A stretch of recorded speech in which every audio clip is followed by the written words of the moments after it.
Authentic movement is not choreography, not performance, not even dance in the conventional sense. It is a disciplined surrender to the body's unconscious impulses. Rooted in the work of Mary Stark's White House and later deepened by Janet Adler, it emerges from the intersection of depth psychology, especially Jungian ideas, and somatic awareness. Here, the body is not instructed, it is listened to. The premise is simple but unsettling. When the mind stops controlling, the body begins to reveal truth. In its purest form, authentic movement involves two roles, the mover and the witness. The mover usually closes their eyes, entering an inner landscape rather than responding to external music or instruction. The witness sits silently, observing without judgment, without interpretation, without interference. This is not passive watching, it is an active, disciplined awareness. The witness becomes a mirror, not a critic.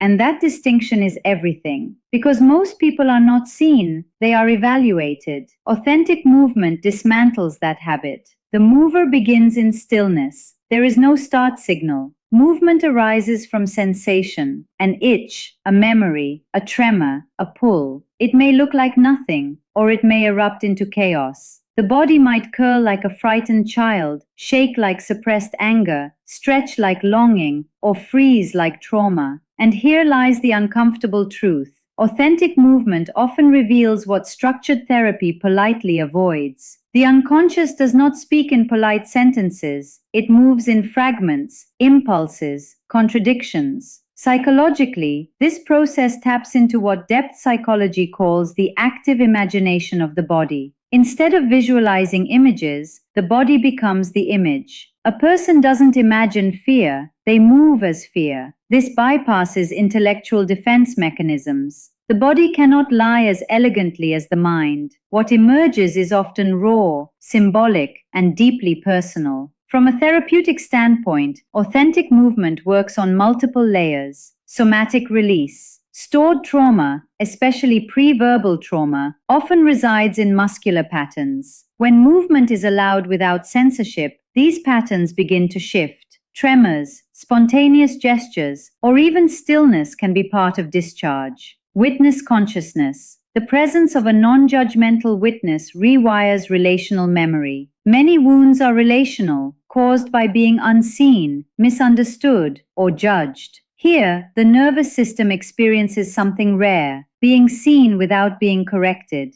Integration of shadow. The parts of self that are suppressed, anger, grief, desire, vulnerability, find expression, not through explanation, but through embodiment. This aligns strongly with Jung's concept of the shadow. Inner authority. Over time, the mover stops seeking external validation. Movement begins to arise from an internal compass rather than external approval. This is where therapy quietly becomes autonomy. But let's not romanticize it. Authentic movement is deceptively simple and psychologically demanding. Most people, when asked to move freely, freeze. Why? Because freedom is unfamiliar. The body has been trained for years. Sit straight, behave, perform, please. Remove structure, and the system panics. That initial discomfort is not failure, it is the first honest response. There is also a crucial distinction between expression and authentic movement. Expression can still be performative, subtly shaped by how one wants to be perceived. Authentic movement strips that away. There is no audience, no aesthetic goal, no good movement. In fact, if it starts looking beautiful, one must question, for whom? In advanced practice, the boundary between mover and witness begins to dissolve. The witness becomes aware of their own internal responses, memories, judgments, sensations, while watching. This creates a dual awareness, observing the other while observing oneself. It becomes a meditation on relationship itself. From a neuroscience lens, this practice engages the right hemisphere of the brain, associated with emotion, body awareness, and non-verbal processing, while gradually integrating it with left brain reflection during post-session sharing. It also regulates the autonomic nervous system, particularly when the witness provides a safe relational field. In clinical settings, authentic movement is used carefully. It is powerful but not always gentle. Without proper containment, it can overwhelm clients with unresolved material. This is why trained facilitators emphasize grounding, boundaries, and integration after movement sessions. Verbal sharing, journaling, or simply sitting in silence. Now the inconvenient truth. Authentic movement cannot be faked, taught like choreography, or rushed into a weekend workshop. It demands patience, discipline, and a willingness to encounter oneself without filters. Most people say they want authenticity, very few tolerate it when it actually appears. And yet, when practiced consistently, something profound shifts.